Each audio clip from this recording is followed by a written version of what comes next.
She was 62 years old. She lived alone on a ranch in Paso Robles, California, surrounded by vineyards and open land. On the morning of 5th May 2018, her bedroom had been stripped bare. Blood on the carpet, blood on the wall, a decorative pillow with a faint mark that only one person, standing on a ladder, looking straight down, would recognize as a handprint. Nancy Woodrum had vanished from her bed in the middle of the night. No body, no suspect, no match in the National Criminal Database. Sound familiar? It should, because this case, unlike Nancy Guthrie's, was solved. And the answer, when it came, was the kind that changes how you look at every quiet house on every quiet street. Before we go any further, if you've been following the Nancy Guthrie case and something about this story already feels familiar to you, drop it in the comments right now, because what you're about to hear may reframe everything. And if you want to be here when this story develops, subscribing takes 3 seconds. 3 seconds that might matter more than you think. The weekend of 4th May 2018 had started like any other at the Woodrum property. 24 wedding guests arrived with suitcases, a rehearsal dinner at a nearby winery, the usual pre-ceremony energy. Nothing that would signal what was coming. By morning, Nancy Woodrum's daughter was driving a golf cart across the property, visibly shaken, unable to find her mother. When she reached her mother's bedroom, what she found prompted her husband to call 911 immediately. Investigators from the San Luis Obispo County Sheriff's Office arrived and quickly realized this was not a routine missing person call. The bedding was gone. Blood stained the carpet, the wall, and both sides of a decorative pillow. Clothing belonging to Nancy Woodrum, some of it bloodied, was later recovered, scattered along Highway 58, miles from the property. Forensic testing on that pillow confirmed the blood was Nancy's. And there was something else. Something that connected this case directly to a disappearance still unresolved in Tucson, Arizona today. Unknown male DNA, recovered from the pillow, uploaded to CODIS, no match returned. Whoever took Nancy Woodrum from her bed that night had no prior criminal record or had simply never been caught. The first and most obvious starting point was the wedding party. 24 guests, all present on the property the night Nancy disappeared. Every one of them had to be interviewed. Every one of them cleared. One guest drew immediate attention. His account of his movements on the Friday night was unclear. He initially suggested he had stayed behind at the property rather than attending the rehearsal dinner. That would have placed him alone with Nancy for several hours. Investigators brought him in. Then his wife produced photographs, time-stamped. He was at the rehearsal dinner. His DNA was tested against the sample from the pillow. He was eliminated. But the wedding guests were only the beginning. A former real estate agent, identified as Joe, had been the listing agent for the Woodrum property. The asking price was approximately $2 million. Nancy had terminated that arrangement. Those close to her described Joe's reaction as furious, his behavior as threatening.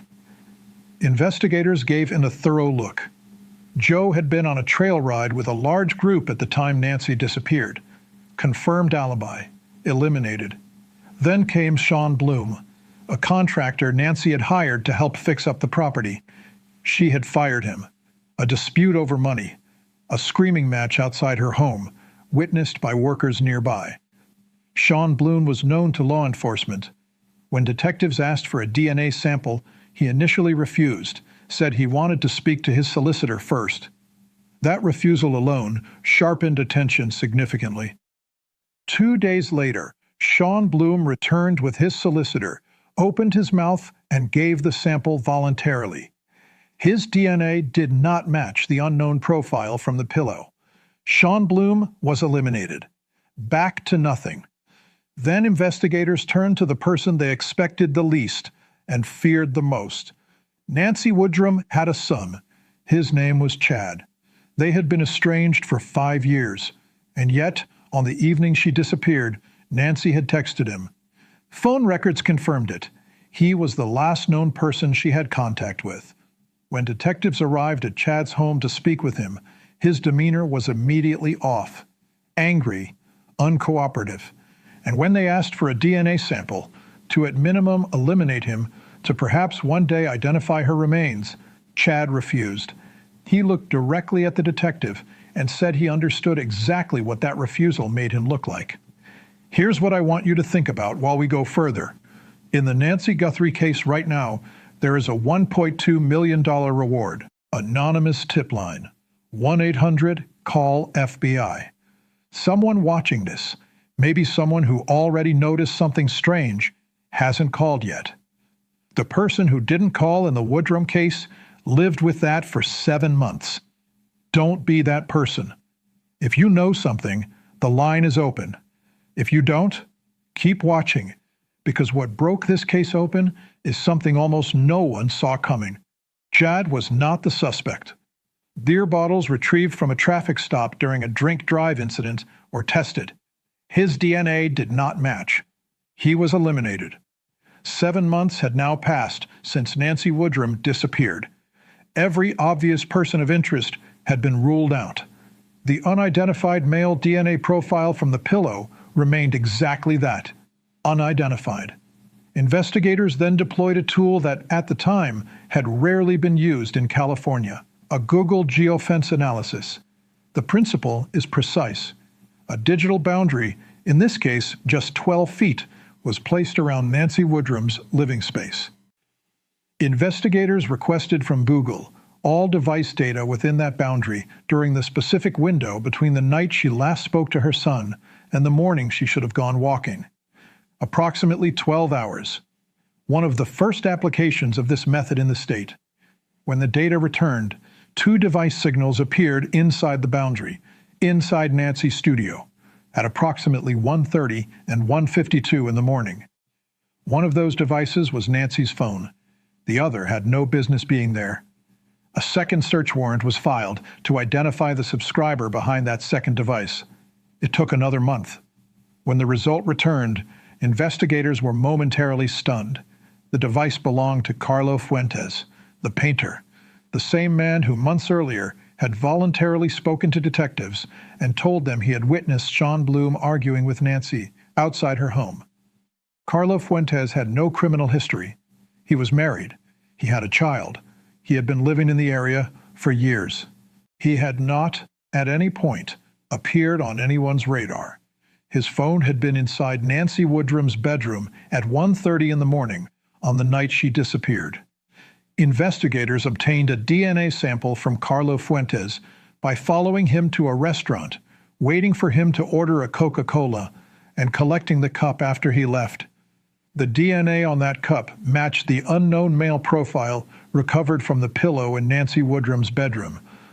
On 18 December 2018, 7 months after Nancy vanished, Carlo Fuentes was brought in for questioning.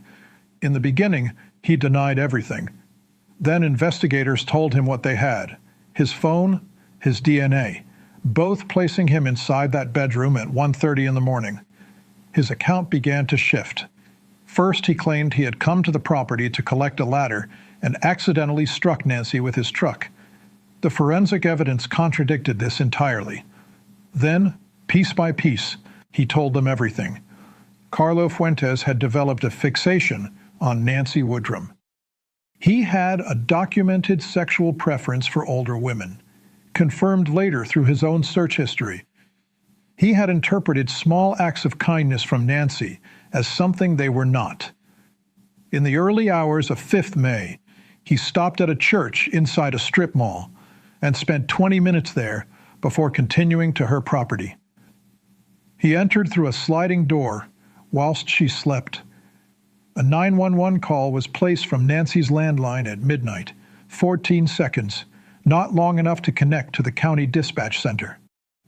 Investigators believe she had heard him and reached for the phone. He punched her before the call could go through. There was blood at the foot of her bed. He threw her onto the mattress. He sexually assaulted her. And when he recognized that she had seen his face, he smothered her with the decorative pillow, the same pillow bearing the handprint that crime lab investigator Janine West identified by climbing a ladder and photographing it from directly above.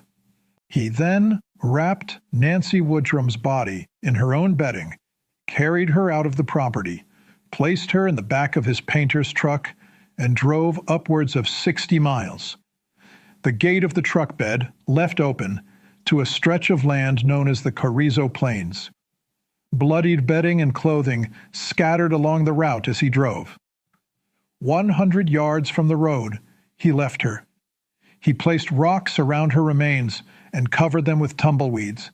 Detective Clint Cole, retired detective with the San Luis Obispo County Sheriff's Office, lead investigator on the case, stated plainly that without Carlo Fuentes' confession and his willingness to take investigators to that location, her remains would never have been found. A helicopter had already flown that route and found nothing. Carlo Fuentes pleaded guilty to the murder and rape of Nancy Woodrum. He was sentenced to life in prison with no possibility of parole. Blood inside the home, not enough to confirm death, but enough to confirm violence. Personal belongings untouched, keys, phone, purse. A daughter and son-in-law who raised the alarm. Unknown male DNA with no CODIS match. A rural property with almost no mobile signal, everything running through Wi-Fi. A victim described by everyone around her as extraordinarily kind, who lived alone after the death of her husband and who depended on contractors to maintain her property. Carlo Fuentes' phone connected to Nancy Woodrum's Wi-Fi because his wife was calling him while he was inside that bedroom, and he turned the phone on to check his messages. That single moment of carelessness closed the case. In the Nancy Guthrie case, now entering its 6th week, investigators have confirmed the presence of unknown male DNA and blood droplets trailing from inside the home toward the front of the property. No CODIS match has been returned. No arrest has been made. And here is the question I cannot stop sitting with. The one I want you to answer in the comments below. Carlo Fuentes stopped at a church for 20 minutes before he drove to Nancy Woodrum's home. His wife was already suspicious. A driver passed his truck on the Carrizo Plains in the middle of the night and said nothing. A pizza restaurant worker heard him confess and didn't connect it to the news. How many people right now are sitting on something they don't yet realize matters? If you live near Tucson, if someone in your life changed after 1st February, if something felt wrong and you told yourself it wasn't, leave it in the comments. Or call 1-800-CALL-FBI. The reward currently stands at $1.2 million. Anonymous. Detective Cole solved this case in 7 months. Nancy Guthrie has been missing for 6 weeks. The clock does not stop. If this case matters to you, if you think these 2 disappearances are connected, if you have a theory, if you simply cannot look away, subscribe and turn notifications on. Every development in the Nancy Guthrie case will be covered here as it happens. The next update may be the one that changes everything. We are watching.